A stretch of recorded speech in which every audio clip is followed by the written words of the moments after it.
¿Alguna vez te has preguntado qué se sentía estar allí, en esas calles estrechas y polvorientas de Jerusalén, cuando la multitud empezó a agitarse con una expectativa que ninguna generación había conocido con esa intensidad? Hoy vamos a hacer ese viaje juntos, porque el Domingo de Ramos no es solo una imagen bonita de palmas y hosanas, es uno de los momentos más cargados de significado en toda la historia humana. Y cuando lo ves de cerca, cambia algo dentro de ti.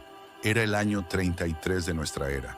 Jerusalén estaba desbordada de peregrinos llegados de todas partes del mundo, conocido para celebrar la Pascua. En días normales, la ciudad tenía unos 25,000 o 30,000 habitantes. Pero en Pascua, esa cifra se multiplicaba. Las estimaciones más conservadoras hablan de entre 100,000 y 200,000 personas adicionales acampando en las laderas, llenando las posadas, colapsando los mercados. El templo de Herodes, reconstruido con una ambición arquitectónica que quitaba el aliento, brillaba bajo el sol de primavera como una señal del cielo sobre la tierra. Sus plataformas de piedra equivalían a más de 30 campos de fútbol modernos. Esa era la ciudad que Jesús estaba a punto de entrar. No como un extranjero, como su Señor legítimo. La entrada de Jesús no fue un gesto improvisado. Fue el cumplimiento deliberado de una profecía que el profeta Zacarías había pronunciado 500 años antes. Alégrate mucho, hija de Sión. He aquí tu rey vendrá a ti, justo y salvador, humilde y cabalgando sobre un asno, sobre un pollino hijo de asna. Zacarías 9:9. 5 siglos. Y ese domingo, todo ese tiempo colapsó en una única tarde de primavera. Jesús envió a 2 discípulos con instrucciones precisas.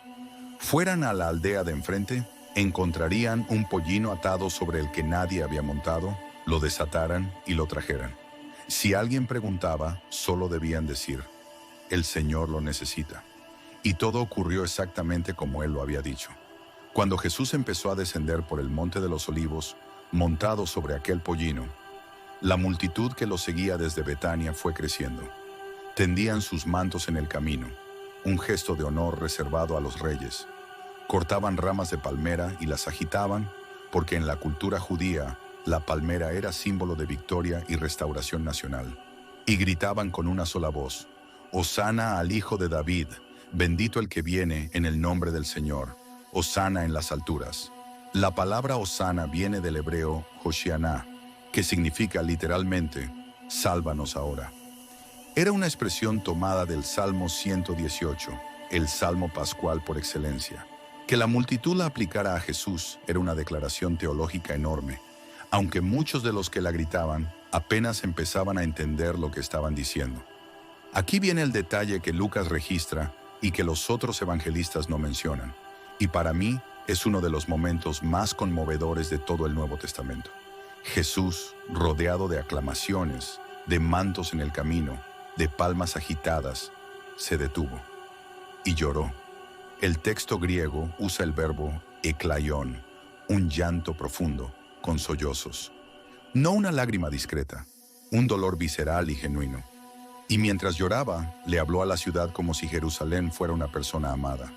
Oh, si también tú conocieses, a lo menos en este tu día, lo que es para tu paz, porque vendrán días sobre ti cuando tus enemigos te rodearán, y no dejarán en ti piedra sobre piedra. Lucas 19, 42 a 44. En menos de 40 años, exactamente eso ocurrió.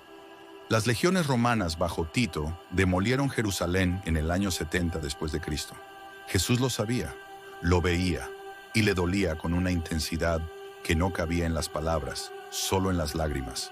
Piénsalo un momento, el rey entrando en su ciudad, y mientras todos gritan de alegría, él llora. Mientras la multitud canta victoria, él ve la tragedia que se acerca. Eso nos dice algo esencial sobre quién es Jesús. Su amor no es de superficie, es un amor que duele, un amor que llora por los que lo rechazan. Y ese mismo Jesús te conoce a ti por nombre, conoce tu historia, y su amor por ti tiene esa misma profundidad. Cuando la procesión llegó a la ciudad, Mateo dice que toda Jerusalén se estremeció. Usa el verbo griego eseíste, relacionado con la palabra seísmos, terremoto. No es una metáfora suave. La pregunta flotaba en el aire. ¿Quién es este? Y Jesús fue directo al templo. No al palacio, no al pretorio romano, al templo, porque el templo era el corazón de Israel, el lugar donde el cielo y la tierra se encontraban. Lo que encontró allí lo llevó a actuar.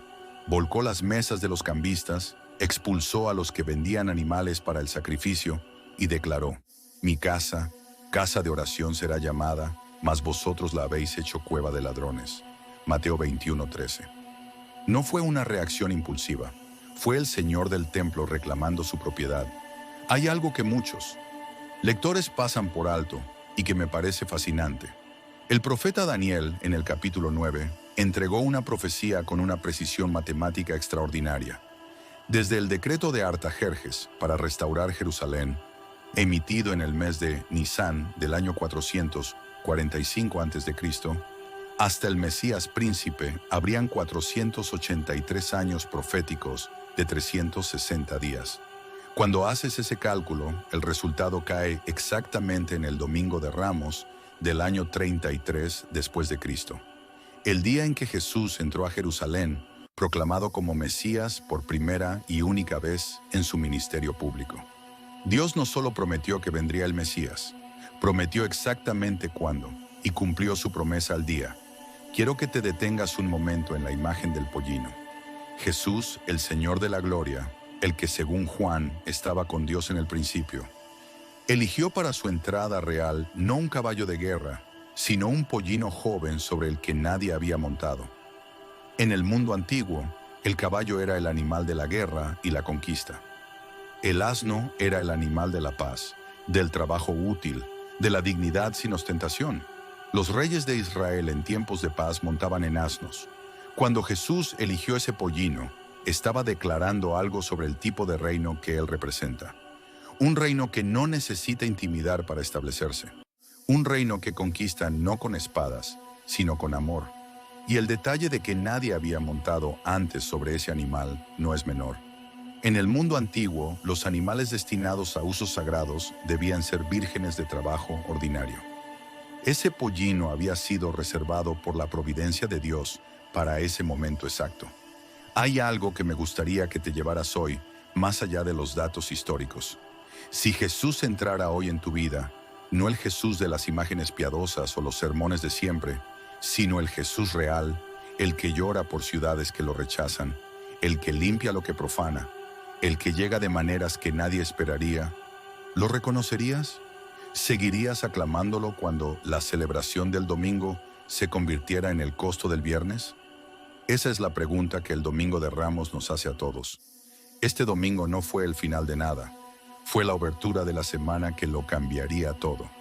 Cada día que siguió llevó a Jesús más cerca del propósito por el cual había venido, más cerca de la cruz, más cerca de la resurrección, más cerca de la victoria definitiva sobre la muerte. Y hay una promesa que todavía guarda su cumplimiento. Zacarías, el mismo profeta que anunció la entrada sobre el pollino, también escribió: y se afirmarán sus pies en aquel día sobre el monte de los olivos. Zacarías 14:4. La primera vez Jesús bajó por ese monte aclamado. La próxima vez sus pies se posarán sobre la cumbre del mismo monte. No como el cordero humilde, sino como el león de Judá. Y mientras tanto, tú y yo vivimos entre esas dos entradas, en el tiempo donde la redención ya fue consumada, pero la restauración final todavía aguarda. Ese es nuestro momento, para creer, para vivir diferente, para anunciar que el Rey viene. Si algo de lo que vimos hoy encendió algo en tu corazón, comparte este video con alguien que necesite escuchar que el Dios de la historia también es el Dios de su historia personal. Y cuéntame en los comentarios, ¿qué fue lo que más te impactó del Domingo de Ramos? Que el Señor que entró a Jerusalén montado sobre aquel pollino, que lloró por una ciudad que no lo conoció y que extendió sus brazos en la cruz para abrazar al mundo que amó desde siempre. Que ese Jesús sea real en tu vida, de una manera nueva desde hoy. Nos vemos la próxima semana.